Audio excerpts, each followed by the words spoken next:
গীবত অনেক সময় হিংসার কারণে হয়। যখন আপনি কাউকে সহ্য করতে পারেন না, দেখতে পারেন না, কাউকে মেনে নিতে পারেন না, তখনই আপনি তার কথাগুলো বারবার মানুষের কাছে বলে বেড়ান। হিংসা থেকে অনেক সময় গীবত হয়। আল্লাহর পয়গম্বর বলেন, ইয়াকা ওয়াল হাসাদ ফাইন্নাল হাসাদা ইয়াকুলুল হাসানাত কামা তাকুলুন নারুল হাতাবা। তোমরা হিংসা থেকে বেঁচে থাকো, সাবধান, হিংসা করো না। কারণ হিংসা যদি অন্তরের মধ্যে থাকে, যেই পরিমাণ আমল খায় সেই পরিমাণ। আমার কলবে হিংসার পরিমাণ যেতটুকু, আমার আমল নষ্ট করে অতটুকু। এমনও আল্লাহর জমিনে এমন মানুষও বসবাস করে যারা হিংসায় জলে পড়ে যায়। সে কারো ভালো পছন্দ করে না, ভালো মেনে নিতে পারে না, কারো উন্নতি দেখলে তার সহ্য হয় না। তার ছেলের ভালো জায়গায় বিবাহ হবে, সে দিতে রাজি না, সে মানতে রাজি না। মেয়েটাকে ভালো জায়গায় বিবাহ দেবে, সে মাইনা নিতে পারে না, তো বিবাহ সে ভেঙে দেয়। ৯-৬ কথা বলে বলে সে বিবাহ ভেঙে দেয়। তাহলে কারো প্রতি যদি আপনি গীবত করেন, কারো ব্যাপারে, দেখেন আপনার গীবতটা হিংসা থেকে হচ্ছে কিনা। যদি আপনার গীবতটা হিংসা থেকে হয়, এই হাসাদ বা হিংসাটাও অনেক সময় সমকক্ষর মধ্যে হয়, সমবয়সীদের মধ্যে হয়, সমকক্ষদের মধ্যে বেশি হয়। আবার 24 তারার মালিক আর রিস্কাওয়ালার মধ্যে এটা হিংসা কাজ করে না। এখানে আরেকটা বেধি কাজ করে,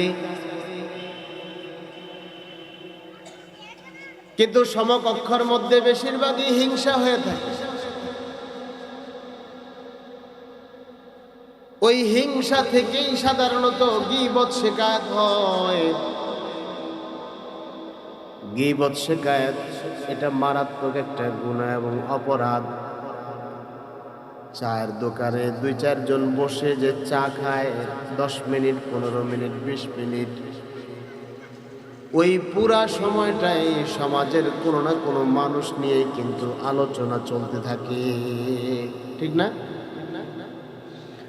কারো না কারো ইজ্জত নষ্ট করা হয়, কারো না কারো সম্মানে আঘাত দেওয়া হয়। অথচ আল্লাহর পয়গম্বর বলেন, একজন মুমিনের সম্মান আল্লাহর কাছে এত বেশি,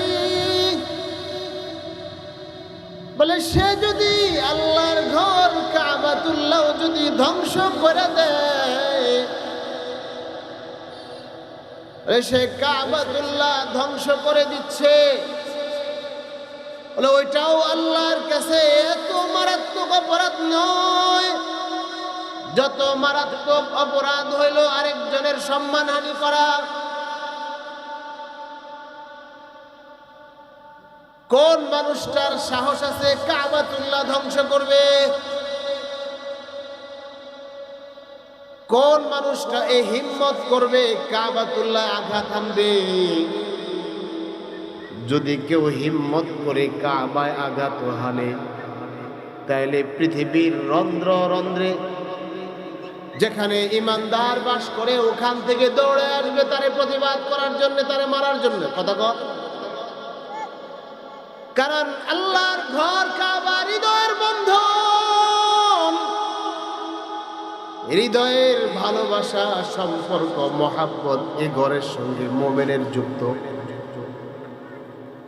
মোমেন জান দিয়ে, জীবন দিয়ে আল্লাহর ঘরের ইজ্জত রক্ষা করতে চায়,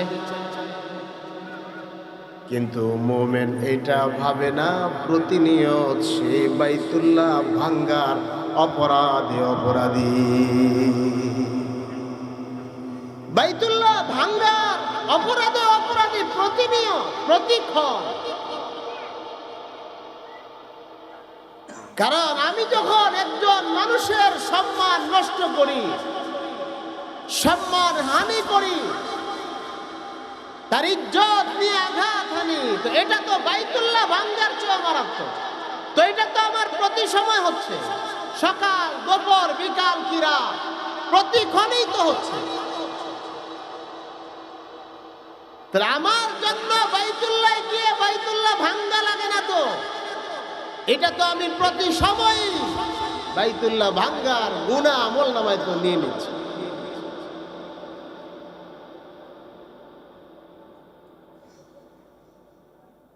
তাহলে এই গীবত অর্থাৎ সত্য কথাটা অন্যের মাঝে প্রচার করাটা, এটা গীবত। যদি কোনো অন্যায়টা তার মধ্যে না থাকে আর আপনি অন্যের কাছে বলে বেড়াইলেন, বললেন, বানায় বানায় বললেন, এটাকে বলা হয় অপবাদ, তোহমত। কোরআনুল কারীমে যদি কেউ কারণে অপবাদ দেয়, মিথ্যা অপবাদ দেয়, তাহলে তার শাস্তি হইল ৮০টা বেত মেরে তাকে শাস্তি দেওয়া, ৮০ বার তাকে বেত্রাঘাত করা। এটা হইল কি, কারো মাঝে কোনো দোষ নাই, আপনি এটা বানায় বললেন। এখন আপনি চিন্তা করেন তো, হুজুর বলেন, হুজুর বলেন, সব লেভেলের লোকেরাই আমরা এই অপরাধে অপরাধী কিনা বলে না কেন?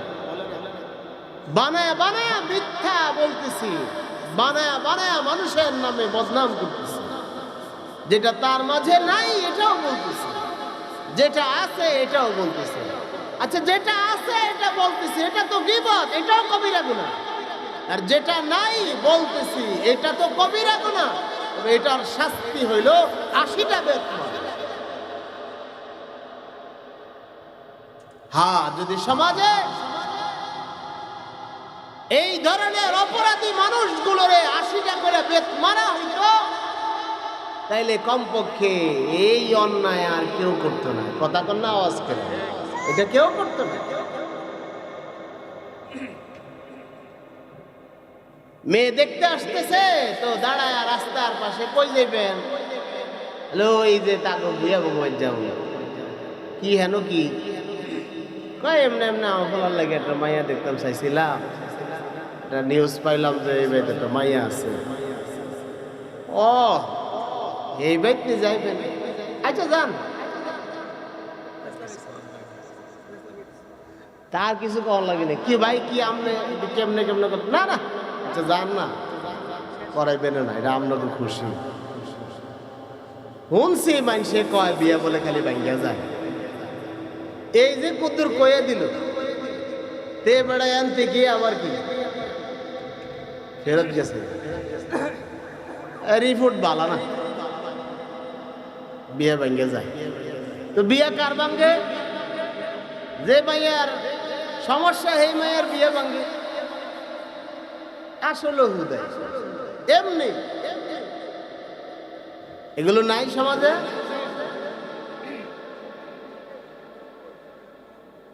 আপনি যে একজনের একটা অপরাধ নাই তার মধ্যে, আপনি এটা বইলে দিলেন, বইলে বেড়াইলেন। চিন্তা করেন তো, কতগুলো অপরাধ আপনি এখানে করলেন। মিথ্যা বললেন, অন্যের উপরে দোষ চাপাইলেন, বানায় বানায় বললেন, কতগুলো অপরাধ আপনি এখানে সংগঠিত করছেন। আল্লাহর পয়গম্বর গীবতটারে জিনার সঙ্গে, জিনার চেয়ে আরো মারাত্মক গুনাহটা কেন বললেন? কারণ হইল জিনা, ব্যভিচার মানুষ অপরাধ মনে করে। এ অপরাধে অপরাধী ছেলে হোক মেয়ে হোক, এক সময় না এক সময় তারা তওবা করে। তো এটা যে গুনাহ হইছে, এটাই যখন মনে না থাকে, তো তওবা করবে কিভাবে? তওবা কেমনে করবে? সে তো গুনাহই মনে করতেছে না। এজন্যই আল্লাহর পয়গম্বর বলেন, আল গীবাতু আশাদ্দু মিনাজ জিনা। উম্মত গীবত করো না, গীবত হলো জিনা। আরে মাফ করে দেওয়ার সিদ্ধান্ত নিলেন, সে আপনার কাছে নিরাপদ না। আপনি তারে মাফ করতে পারলেন না। যে আল্লাহ তার দোষগুলো ডাইকা দিয়ে তারে মাফ করে দিতে পারেন, তাহলে আমি আল্লাহর বান্দা হইয়া বান্দার দোষগুলো ডাইকা আমি কেন মাফ করতে পারবো না? আমি কেন পারবো না মাফ করতে? এজন্য আমার বাবারা, আমার ভাইয়ারা, পর্দার আড়ালের মা বোনেরা, উযকুরু মাহাসিনা মাউতাকুম। মানুষের ভালো মন্দ উভয় দিক থাকে। মাইয়েতের ভালো ভালো যে গুণগুলো আছে, এই গুণগুলো নিয়ে বারবার আলোচনা করা উচিত। তার যে দোষগুলো হায়াতে থাকতে সে করছিল, ওই দোষগুলো ডেকে রাখা উচিত। মান সাতারা মুসলিমান সাতারাহুল্লাহু ইয়াউমাল কিয়ামাহ। কেউ যদি কোনো মুমিনের দোষ ডেকে রাখে, কেউ যদি কোনো ইমানদারের দোষ ডেকে রাখে,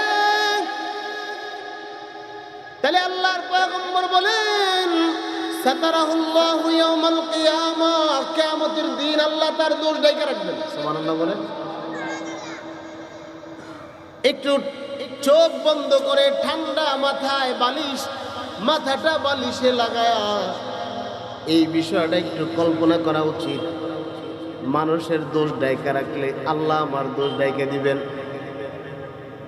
তাহলে এবার আপনি যদি হাদিসটা গভীরভাবে চিন্তা করেন, মানুষের দোষ ডাইকা রাখলে আল্লাহ আমার দোষ ডাইকা দিবেন, তাইলে তখন আপনার কি কি দোষ, আমার কি কি দোষ, ওই মুহূর্তে বালিশে মাথা রেখে আপনি ঠান্ডা মাথায় ভাববেন।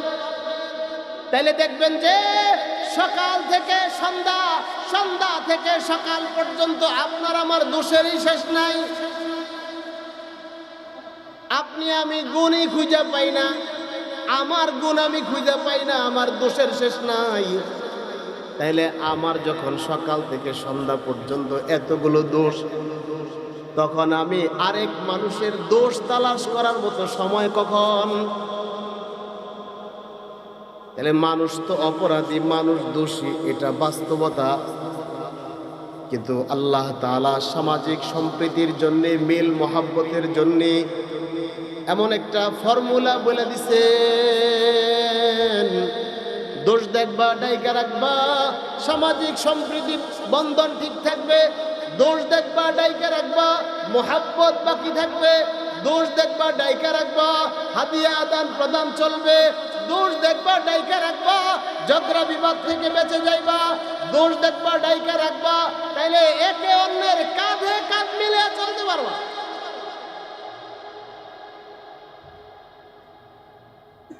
আর যদি তুমি বইলা বেড়াও, তাহলে তুমি যখন একটা বলছো সে দুইটা বলবে, বলবে না? আর যদি তার ক্ষমতা তোমার চেয়ে বেশি হয়, তাহলে হ্যাঁ বলার চেয়ে হাত ব্যবহার করবে, করবে না? করবে না? বলার চেয়ে হাত ব্যবহার করবে। তাইলে একটা কথায় কোথায় চলে গেল? এজন্যই জবান এত পাক আর দামি এক অঙ্গ। আল্লাহ পাক রব্বুল আলামিন জিহ্বাটাকে এত দামি এক বরকতি অঙ্গ হিসাবে বানাইছেন। এই জিহ্বার মাধ্যমে আপনি জান্নাত, এই জিহ্বার মাধ্যমে আপনি জাহান্নাম কামায় নিতে পারেন। এজন্য একটা প্রবাদ আছে, আল-লিসান জিরমুহু সগীরুন জুরমুহু কবীর। জিহ্বা আকারে ছোট, কিন্তু অপরাধ বড় বড় হয়। যত খুন খারাপি তার সূত্র জিহ্বা, যত মারামারি তার সূত্র জিহ্বা, জেনা ব্যভিচারের সূত্রটা জিহ্বা। আগে কথা কয়, কথা কয় না, আগে কথা কয়, সম্পর্ক তৈরি করে, মুখ ব্যবহার করে, এরপরে এটা নিচে যায়। সব অপরাধের মূলে দেখবেন জিহ্বা। মালিক এই অঙ্গটারে এত দামি করে বানাইছেন, বলে এই অঙ্গ দ্বারা যদি একবার কেউ কালেমায়ে তয়্যিবা পড়ে তো এই জিহ্বা কত দামি বনা যায়। জিহ্বা দামি বনে এমন নয়, পুরা বডিটারে মানুষটারে দামি বানায় দেয়। দুই ফেরেশতা, একজন আকাশ থেকে আরশ থেকে নিচে নামে, একজন জমিন থেকে উপরে ওঠে। দুইজনের সঙ্গে সাক্ষাৎ হয়ে যায়।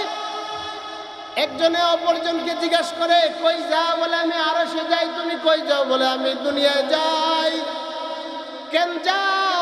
বলে ওই বান্দা একবার কালেমা পড়ছে, লা ইলাহা ইল্লাল্লাহ, লা ইলাহা ইল্লাল্লাহ।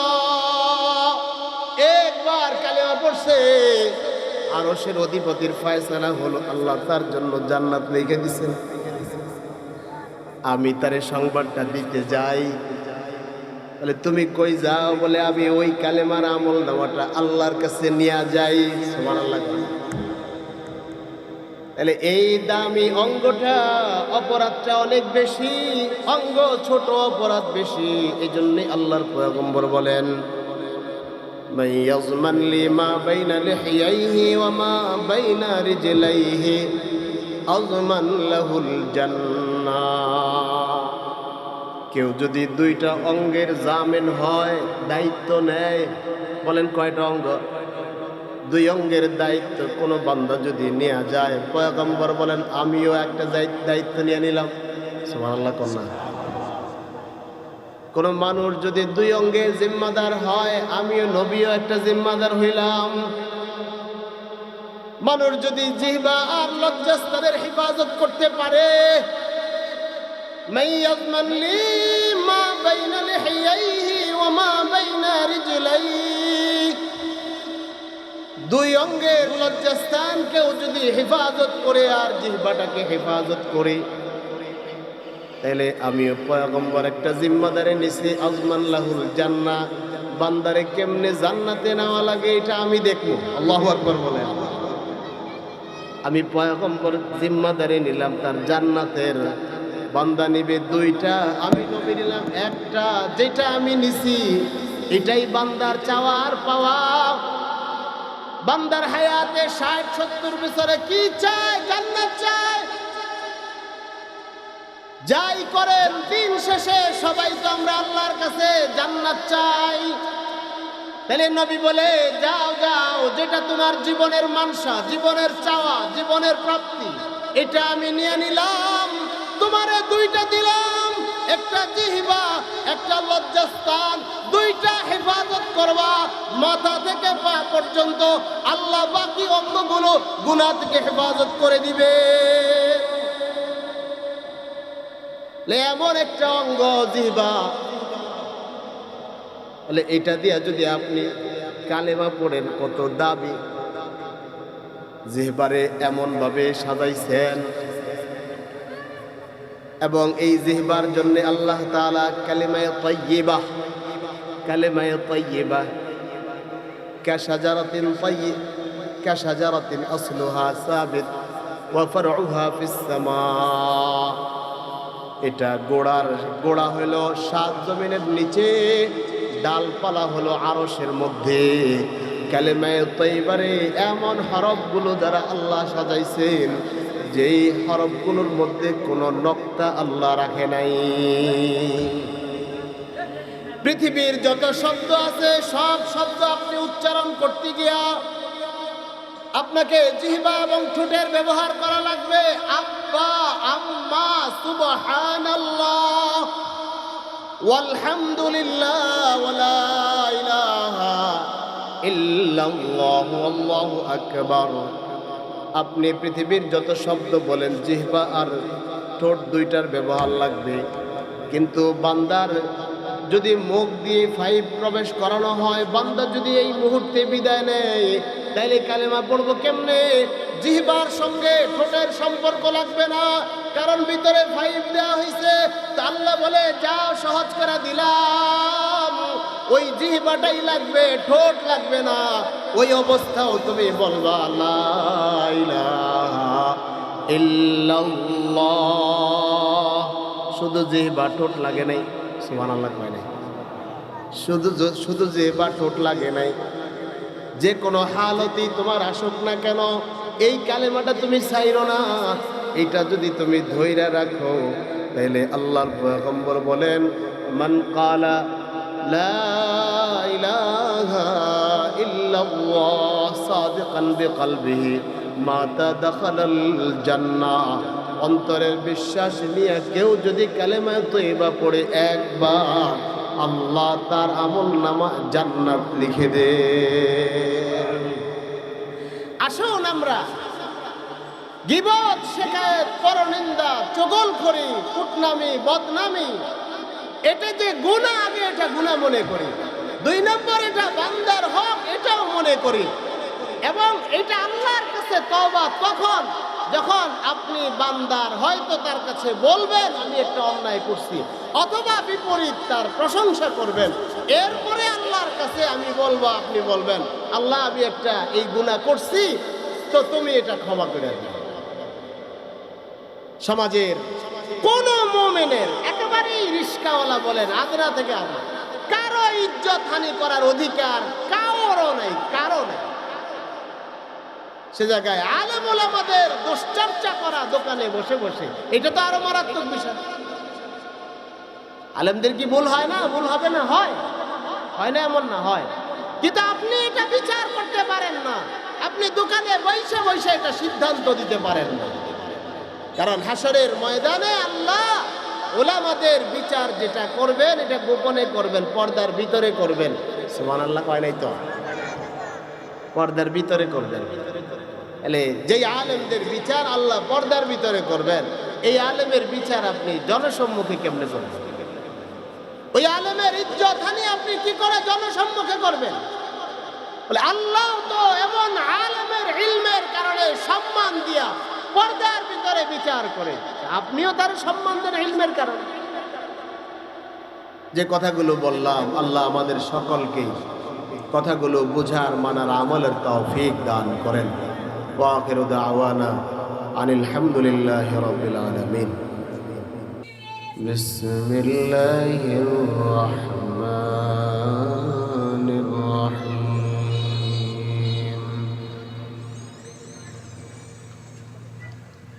ওয়াইলুল লিকুল্লি হুমাযাতিল লুমাযা الذي جمع مالا وعددا صدق الله مولانا العظيم. وقال النبي صلى الله عليه وسلم الغيبة أشد من الزنا، أو كما قال النبي عليه الصلاة والسلام. درود شريف পড়ে। اللهم صل على سيدنا ونبينا وشفيعنا ومولانا محمد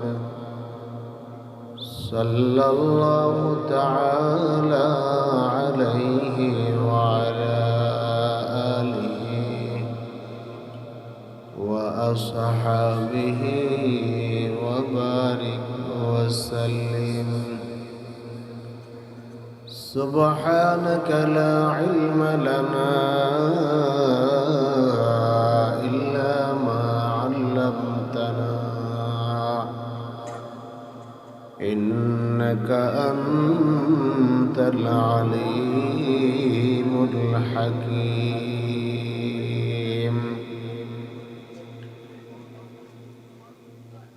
إلى كم لا تفيق من التصابي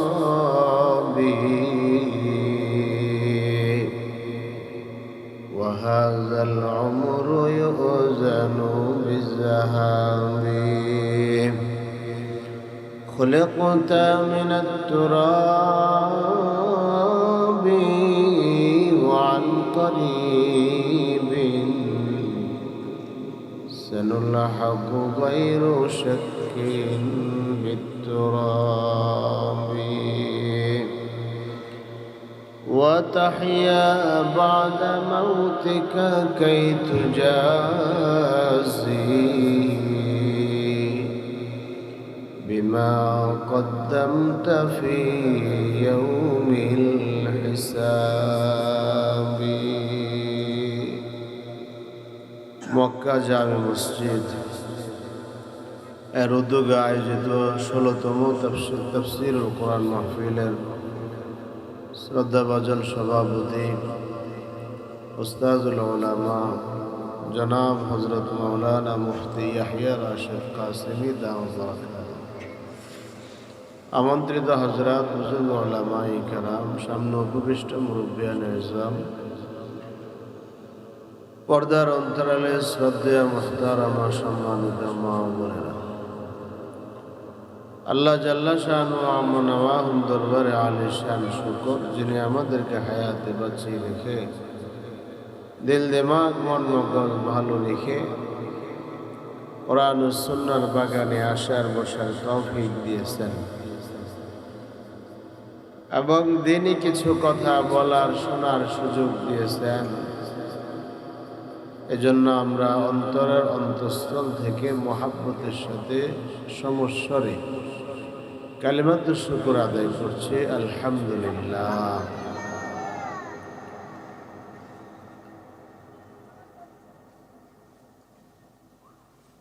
কোরআনুল কারীম থেকে সূরা লুমাযা এর দুটি আয়াত আপনাদের সামনে পাঠ করেছি। বুখারী শরীফের রিওয়ায়াত থেকে ছোট্ট একটি রিওয়ায়াত আপনাদের সামনে পাঠ করেছি। আল্লাহ যদি তৌফিক দেন, আয়াত এবং হাদিসকে সামনে রেখে মুখতাসার আন্দাজে জরুরি কিছু কথা বলবো ইনশাআল্লাহ।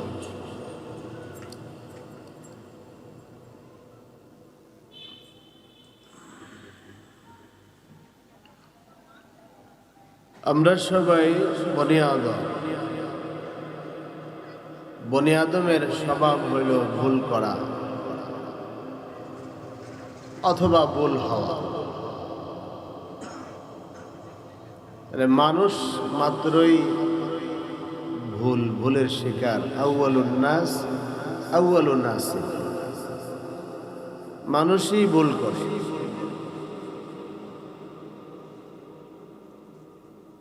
যদি ভুল হয় অথবা ভুল করে,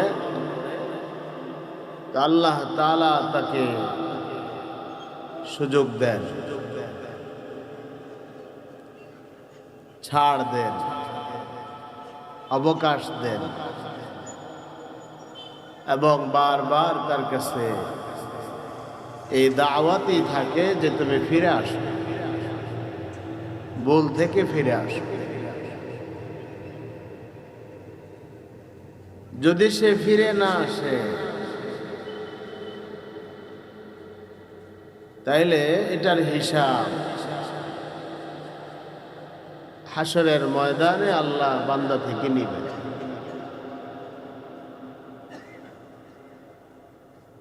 কিন্তু আমি আপনি ওই ভুল দেখে অথবা ভুলের কথা শুনে মন্তব্য করা, একজনেরটা আরেকজনকে বলে বেড়ানো, এটা আমাদের কাজ না। যেটাকে সমাজে পরনিন্দা, চগলখড়ি, এখানের কথা ওখানে বলে বেড়া,